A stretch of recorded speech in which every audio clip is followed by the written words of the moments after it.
Assalamualaikum warahmatullahi wabarakatuh.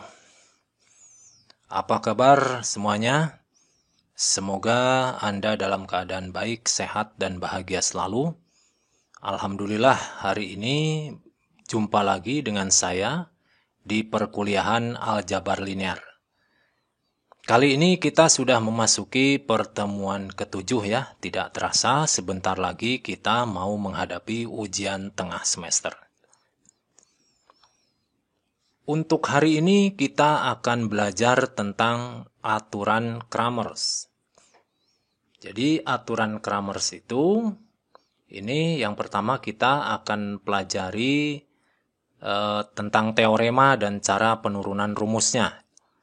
Kemudian kita akan pelajari aturan Kramer pada sistem persamaan linear. Jadi nanti akan belajar menentukan solusi sistem persamaan linear dengan prinsip Kramer.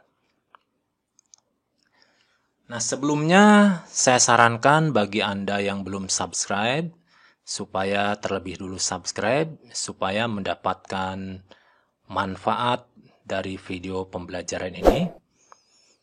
Nah, saya ucapkan terima kasih kepada Anda yang telah subscribe dan like. Nah, jangan lupa nanti komen ya di akhir video ini. Baik, kita mulai saja. Jadi, aturan Kramers ini sesuai namanya ya, dia ditemukan oleh seorang ilmuwan matematika dari Swiss ya. Namanya adalah Gabriel Kramers. Nah, dia lahir di Jenewa pada 31 Juli 1704. Nah, Kramer adalah putra Jean, seorang dokter, dan Anne Mallet Kramer ya. Nah, ini yang istimewa, dia pada usia 18 tahun sudah memperoleh gelar doktor dengan disertasi tentang kualitas suara ya. Nah, pada tahun 1750 Kramer diangkat sebagai profesor filsafat di akademi ya. Nah, ini berhubung di sini Calandrini temannya itu telah meninggalkan jabatannya untuk melayani pemerintah Swiss. Nah, ini ada sebuah jurnal atau karya ilmiah ya dalam bahasa Prancis ini ya. Nah, di dalam karya ilmiahnya ini disebutkan beberapa aturan Kramer ya yang mengatur solusi persamaan linear dan paradok Kramers yang menjelaskan proposisi yang pertama kali ditemukan oleh Colin Maclaurin mengenai titik dan kurva kubik. Selain itu, Kramer memperkenalkan konsep utilitas prinsip utama saat ini yang menghubungkan teori probabilitas dan ekonomi matematika. Nah, ini sekilas ya, saya ambil dari artikel di internet. Nah, kita sekarang akan pelajari tentang teoremanya itu sendiri ya. Nah, di sini Kramer itu kan sebuah alternatif untuk menentukan solusi persamaan linear AX sama dengan B dengan n persamaan dan n variabel, di mana matrik koefisien A itu invertible. Syaratnya yaitu determinan A tidak sama dengan 0. Nah, alternatif ini yang dikenal dengan aturan Kramer.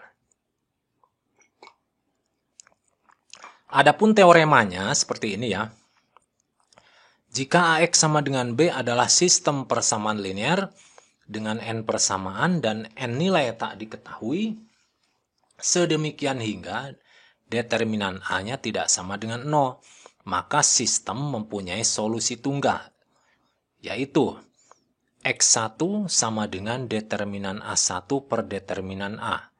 Kemudian X2 sama dengan determinan A2 per determinan A. Kemudian X3 sama dengan determinan A3 per determinan A. Nah, seterusnya sampai Xn ya. Xn sama dengan determinan An per determinan A. Nah, kemudian AJ itu adalah matriks yang diperoleh dengan cara mensubstitusi kolom ke J dari matriks A dengan matriks kolom B. Jadi nanti matriks AJ itu, J itu adalah indeks dari kolom pada matriks A itu didapat dengan cara mereplace atau mengganti ya, menimpa elemen kolom tersebut dengan kolom B, ini konstanta. Seperti itu ya. Nah, baik.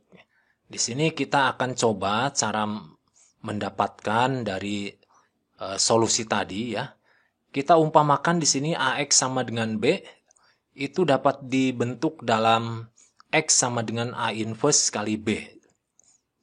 Nah, A ini adalah matriks yang berisi koefisien dari SPL. X ini adalah matriks kolom yang berisi variabel tak diketahui sebanyak N ya. Kemudian B ini adalah konstanta dari tiap persamaan linearnya. Nah, kemudian X sama dengan A inverse kali B, seperti yang kita ketahui di pertemuan sebelumnya, didapat dari rumus seperdeterminan A kali A join A, kemudian dikali B. Nah, kita masih ingat ya, rumus menentukan inverse berdasarkan A join. Kemudian kita uraikan lagi di sini, A join-nya itu adalah kumpulan dari matriks kofaktor yang sudah ditransposkan. Ini ceritanya sudah dalam keadaan transpos ya. Kemudian dikali B, B itu adalah matriks kolom yang berisi konstanta. Kemudian matriks kofaktor ini dikalikan dengan matriks kolom B ini, sehingga menjadi bentuk seperti ini. Nah, ini seperdeterminan A dikali B1 kali C11 tambah B2 kali C21 tambah sampai di sini habis Bn kali Cn1. Nah, ini kemudian diambil salah satu baris ke J didapatkan XJ. Nah, ini berarti ini X1. Nah, didapat dari sini dibagi determinan A. Ini X2 ya. Nah, ini untuk Xn, seperti itu ya. Nah, seandainya kita ambil X ke J, berarti di sini B1 kali C1J tambah B2 kali C2J sampai Bn kali Cnj. Dibagi dengan determinan A. Nah, di sini kita bisa lihat, karena di sini B-nya sebagai faktor pengali ya, sehingga kita munculkan B, ya, seandainya di sini kita tempatkan di sini ya B-nya ya, misalkan sebagai sebuah sampel. Nah, biar lebih jelas ya. Ini semuanya A kecuali yang kolom ini semuanya adalah B isinya ya. Kemudian bentuk A itu dapat dibedakan dengan A ke J. Di mana di sini terlihat ya, faktor pengalinya adalah kolom B dengan kofaktor. Sehingga terlihat determinan AJ merupakan ekspansi kofaktor sepanjang kolom B. Jadi determinan kita masih ingat ya, bisa dicari berdasarkan ekspansi, baik ekspansi baris maupun ekspansi kolom. Di sini kita cari berdasarkan ekspansi kolom ya. Kolomnya berdasarkan kolom yang ada B1, B2 sampai Bn ini. Nah, dari sini kita dapatkan determinan A ke J adalah B1 kali C1J plus B2 kali C2J plus ya sampai Bn kali Cnj. Nah, ini artinya kalau J-nya diganti berdasarkan nomor indeksnya, berarti di sini kolomnya juga berganti gitu ya. Jadi ini kelihatan di sini, ini determinan berdasarkan ekspansi kolom ya. Dari elemen yang ada yang diganti oleh B itu, oleh kolom B ini. Nah, sehingga X ke J itu salah satu solusinya yaitu didapat dari determinan AJ dibagi determinan A. Berarti di sini kalau X1 berarti determinan 1, determinan A1 dibagi determinan A. Kalau J-nya diganti 2, maka ini determinan A2 per determinan A. Nah, begitu juga kalau diganti menjadi 3, berarti determinan A3 per determinan A. Nah, jadi A indeks itu menandakan matriks yang kolomnya kolom ke-J-nya sudah di-replace sama matriks kolom yang berisi konstanta atau B. Nah, jelas ya.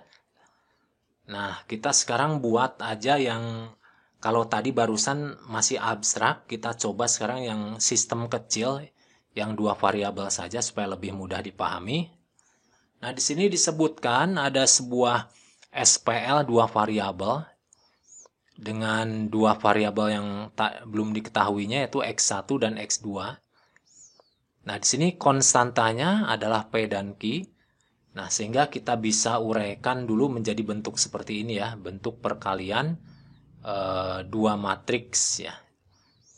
Di sini terdapat matriks koefisien, di sini matriks variabel, dan di sini matriks konstanta. Nah, ini menuruti susunan seperti ini, AX sama dengan B. Kemudian untuk memisahkan X1 dan X2 sendiri, caranya adalah dengan matriks A ini diinverskan kemudian dikali matriks PQ. Nah, ini menuruti cara seperti ini. X sama dengan A inverse kali B. Nah, ingat ya, B di sini beda maksud dengan B yang ada di sini. Kalau B di sini hanyalah simbol untuk menandakan dia matriks konstanta.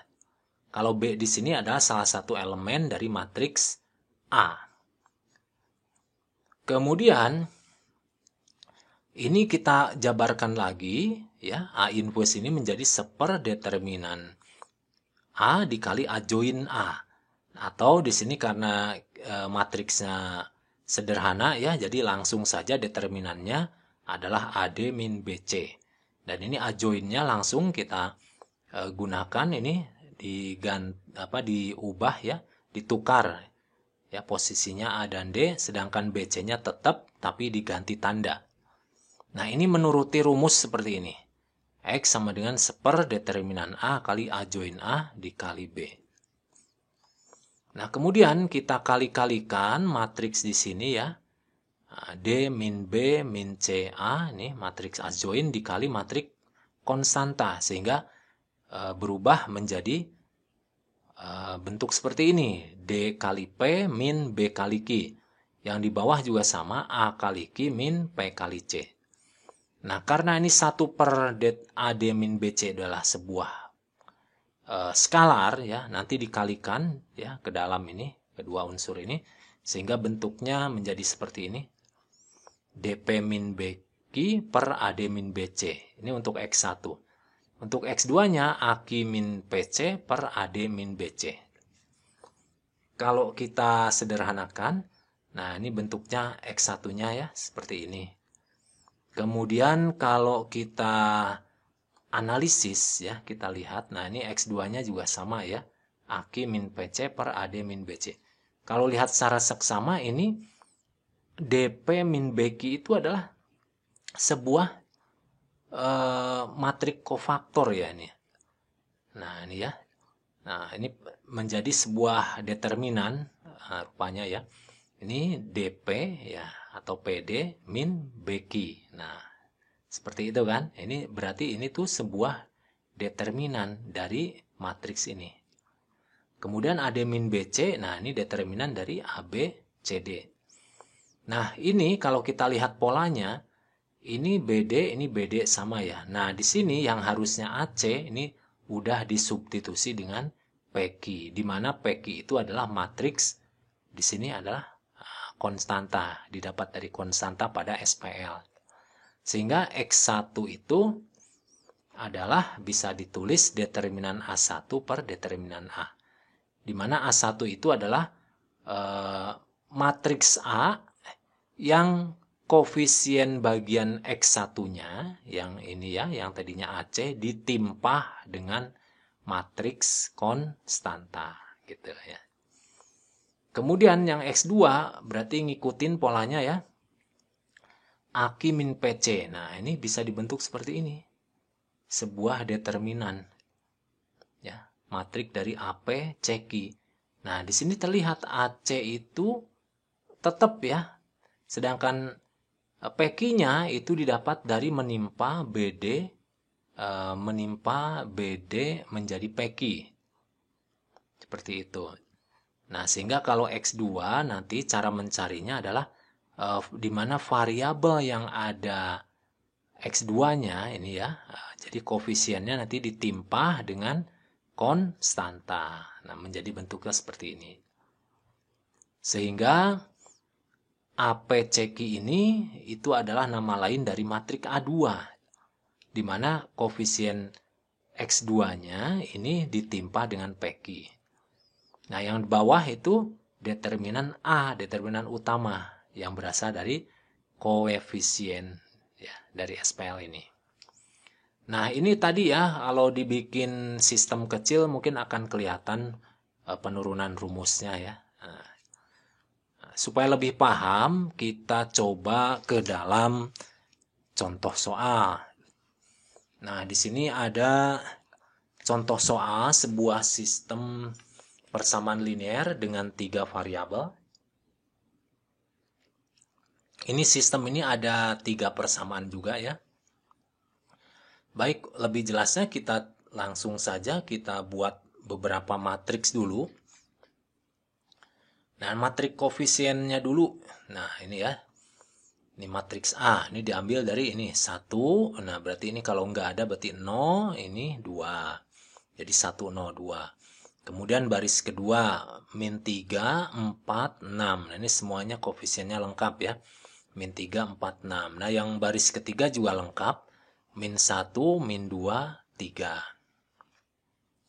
Kemudian matriks A1 itu adalah yang ada koefisien dari X1 ditimpa dengan matriks konstanta ini. 6, 38. Nah, bisa dilihat ya. Di sini kolom kedua dan ketiga itu sama dengan matriks A. Sedangkan kolom kesatunya itu sudah ditimpa dengan matriks dengan unsur-unsur konstanta ini. Kemudian matriks A2 ini berarti yang koefisien milik X2 ini sudah diganti dengan konstanta.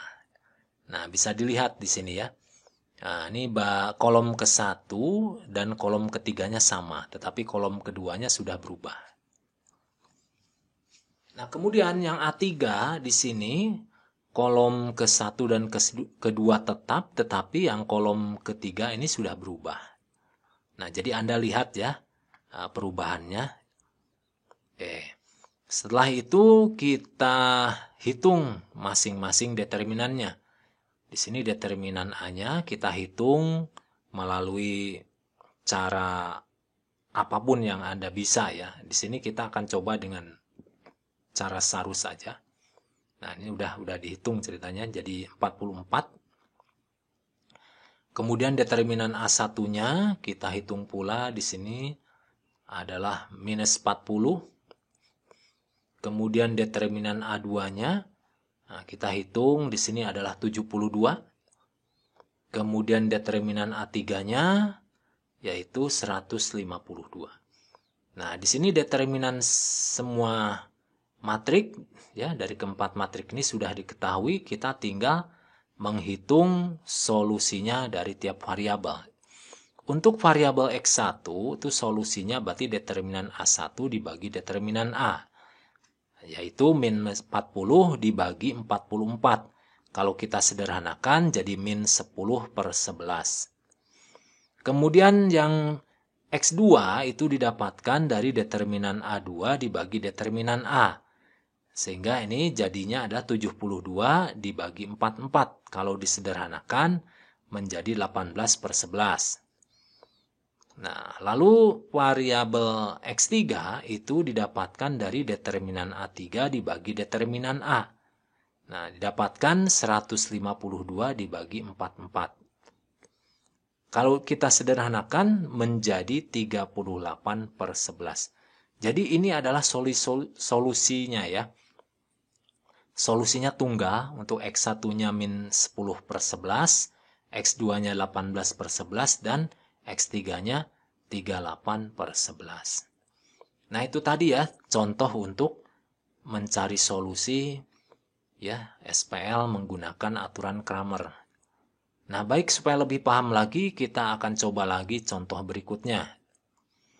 Nah, ini kita gunakan contoh pada sistem persamaan yang lebih sederhana, yang dua variabel.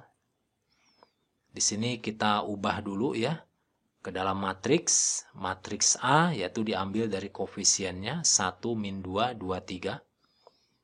Kemudian matriks A1 yaitu di mana kolom koefisien X ini ditimpa dengan 3, min 3, 2, 9. Nah, seperti ini bentuknya ya. Kemudian matriks A2 itu adalah yang bagian koefisien variabel kedua yaitu koefisien Y min 2 dan 3 diganti dengan min 3, 2, 9. Nah, seperti ini bentuknya. Kemudian kita hitung masing-masing determinannya. Nah, ini sangat mudah ya, karena matriksnya kecil. 1 kali 3 dikurangi 2 kali min 2, hasilnya adalah 7. Kemudian determinan A1 didapatkan dengan 3 kali min 3 dikurangi 29 kali min 2, hasilnya 49. Begitu pula untuk determinan A2, nah didapatkan yaitu 35. Nah, setelah determinannya didapatkan, kita bisa menentukan solusinya. Untuk X-nya, solusinya adalah determinan A1 dibagi determinan A. Jadi 49 per 7 hasilnya 7. Lalu variabel Y sekarang ya. Itu determinan A2, oh maaf ini typo ya, ini harusnya A2 ya. Determinan A2 dibagi determinan A, jadi 35 per 7 hasilnya 5. Nah, jadi ini solusinya tuh sepasang karena dua variabel ya. Sepasang X, Y ini. Nah, solusinya tunggal. Nah, berupa dua bilangan ya. X-nya 7 dan Y-nya 5. Nah, itu tadi ya untuk yang dua variabel. Nah, supaya tambah paham lagi, kita coba lagi contoh soal berikutnya. Nah, di sini kita coba contoh soal untuk sistem persamaan linear 3 variabel dan 3 persamaan. Nah, terlebih dulu kita bentuk dulu, tapi kita boleh langsung lah. Langsung determinannya ya. Di sini determinan A-nya kita langsung ambil. Ini 1, 2, min 3. Seperti ini. Kemudian baris kedua 2, 1, 3. Seperti ini ya. Kemudian baris ketiga 1, 4, 6. Seperti ini. Nah, langsung kita bisa hitung determinannya. Nah, ini ya. Ini cara ngotretnya. Ini pakai sarus. Nah, Anda pasti bisa ya. Ini sering Anda gunakan sewaktu di SMA dulu. Nah, di sini hasilnya adalah minus 45. Maka di sini kita tulis minus 45. Kemudian determinan A1 ini didapatkan dari kolom yang ada variabel yang ke-1 yaitu variabel A. Nanti diganti dengan konstanta yaitu min 5, 5, 15. Seperti ini ya. Ini kolom ke-1 yang berubah. Sedangkan kolom 2 dan 3 tetap. Nah, kemudian kita hitung determinannya. Kita lihat di sini urat-oretnya. Nah, ini menggunakan cara sarus bisa Anda lihat di sini ya. Nah, seperti ini. Ya, di sini hasilnya adalah 45. Maka kita tulis di sini 45. Nah, kemudian determinan A2 yaitu didapat dari matriks A yang kolom keduanya ditimpa dengan kolom konstanta. Nah, di sini terlihat kolom 1 dan 3-nya tetap. Yang berubah adalah kolom kedua. Kita hitung determinannya. Nah, seperti ini ya. Bisa dilihat tuh. Hati-hati dalam menghitung determinan ini. Barangkali Anda kurang teliti gitu ya. Karena banyak ada beberapa tanda minus, tanda negatif yang bertemu negatif lagi. Itu harus teliti. Nah, di sini hasilnya adalah negatif 45. Maka kita tulis di sini negatif 45. Kemudian determinan A3 didapat dari matriks A dengan kolom ketiganya sudah di-replace sama kolom konstanta ini ya. Nah, hasilnya seperti ini. Nah, kita coba hitung determinannya. Nah, seperti yang ada di depan ini. Nah, ini adalah oret-oretannya ceritanya ya. Nah, di sini hasilnya adalah negatif 90. Nah, kita tulis di sini negatif 90. Nah, lengkap sudah ini determinannya. Kita tinggal hitung solusinya. Nah, untuk yang pertama, untuk A ya, variabel pertama A ini didapat dari determinan A1 dibagi determinan A. Yaitu 45 dibagi min 45, hasilnya min 1. Kemudian untuk variabel kedua yaitu B. Nah, ini salah ketik lagi ya, mohon maaf. Ini harusnya determinan A2 ya. Determinan A2 per determinan A. Nah, didapatkan min 45 per min 45 yaitu 1. Kemudian yang determinan koefisien variabel yang ketiga, nah ini mohon maaf ini tipe lagi ya, ini harusnya A3 dibagi determinan A. Tapi kalau di sini betul ya, di sini min 90 per min 45, hasilnya adalah 2. Jadi solusinya, solusi tunggal dari sistem persamaan linear ini yaitu min 1, 1, 2. Jadi ada 3 serangkai ya. 3 tapel gitu, 3 pasangan berurutan. Nah, ini ya contoh yang lainnya untuk digunakan mengaplikasikan aturan Cramer.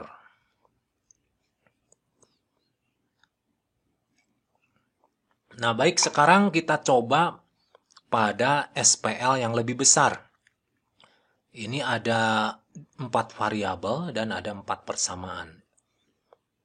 Nah, bagaimana kita mengerjakannya? Nah, kita langsung saja kita hitung determinan A, determinan dari koefisiennya ya. Kalau di sini tidak disebutkan seperti ini artinya 0 ya. Nah, seperti pada baris ketiga ini tidak ada koefisien Y, berarti di sini 0. Nah, pada baris keempat tidak terdapat koefisien W, berarti yang bagian W-nya 0. Nah, kita hitung ya. Ini menggunakan ekspansi kofaktor seperti yang kita pelajari sebelumnya. Ini ceritanya sudah didapatkan yaitu 31. Ini determinan A-nya ya. Kemudian determinan yang A1 di mana ini yang bagian kolom ke-1 ini milik X, ini ditimpa dengan 8, 17, 11, 8. Nah, seperti ini bentuknya. Kalau kita hitung, ya, menggunakan ekspansi kofaktor, berarti hasilnya 31. Mungkin ini saya singkat ya determinannya. Mungkin ini kalau dikerjakan di kotret determinannya dicari mungkin agak lama.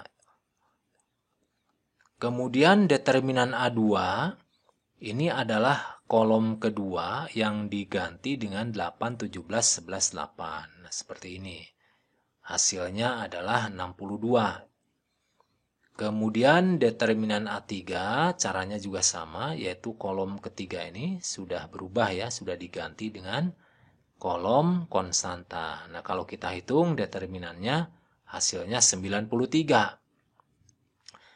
Nah, lalu yang determinan A4 itu adalah, nah, ini matriks A yang sudah diganti pada kolom keempat ini dengan konstanta. Nah, kalau kita hitung determinannya hasilnya adalah 124.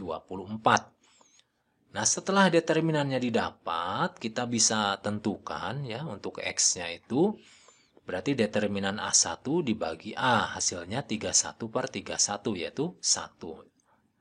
Nah, untuk Y, itu determinan A2 dibagi determinan A, hasilnya 62 per 31, yaitu hasilnya 2. Nah, seterusnya untuk yang Z, itu didapatkan dari determinan A3 dibagi determinan A. Nah, yaitu 93 per 31, hasilnya 3. Kemudian yang variabel W kita dapatkan determinan A4 per determinan A. Hasilnya 124 per 31. Ya, sama dengan 4. Nah, sekarang berarti solusinya sudah ditemukan. Solusi dari sistem persamaan linear ini adalah 1, 2, 3, 4 ya. X-nya 1, Y-nya 2, Z-nya 3, dan W-nya 4. Nah, seperti itu ya. Nah, di sini untuk yang sistem persamaan linear dengan variabel dan persamaan yang banyak, ini akan lebih efektif jika menggunakan reduksi baris. Kalau menggunakan ekspansi kofaktor ini nanti dikhawatirkan menentukan matriks kofaktornya untuk mencari determinannya itu nanti agak lama. Mungkin akan lebih baik ini aturan Cramer ini diberlakukan pada sistem-sistem yang kecil. Seperti itu ya. Oke, kita lanjutkan lagi ya. Nah, kita akan coba lagi untuk sistem besar seperti di depan kita ini. Caranya sama. Nah, kita determinan A hitung dulu. Nah, ini determinan A didapat dari koefisien-koefisien pada SPL ini. Nah, kita tahu ya di sini ya. Pada baris keempat ini tidak terdapat X2 dan X3, maka di sini 0. Nah, seperti itu. Lalu kita hitung determinan A. Nah, kalau untuk yang matriks yang besar ini, berarti kita harus lihat-lihat dulu bentuk matriksnya, supaya nanti strategi ngitungnya, determinannya mudah. Kalau kita hitung pakai kofaktor ini mudah juga ya, karena ada unsur 0 nih di baris keempat. Nah, kita gunakan saja ekspansi baris keempat saja. Nah, sehingga rumusnya seperti ini ya. A41 dikali C41 tambah A42 kali C42 tambah A43 kali C43 tambah A44 kali C44.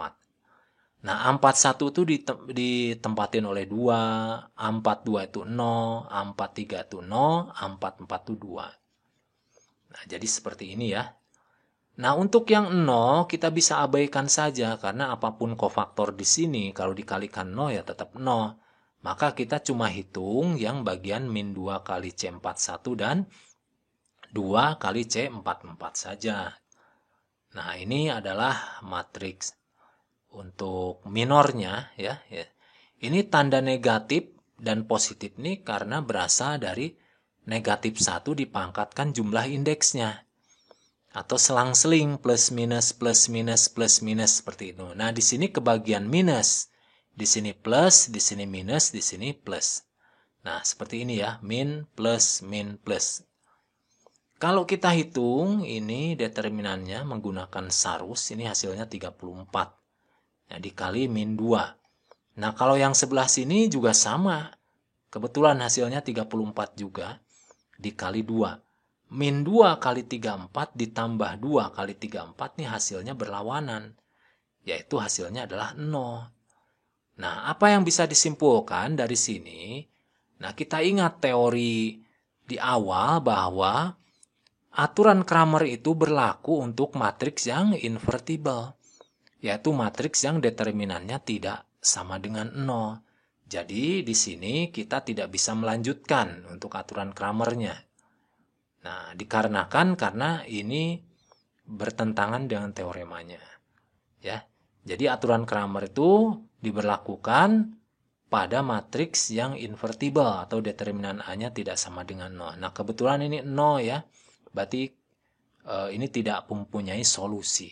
Seperti itu ya.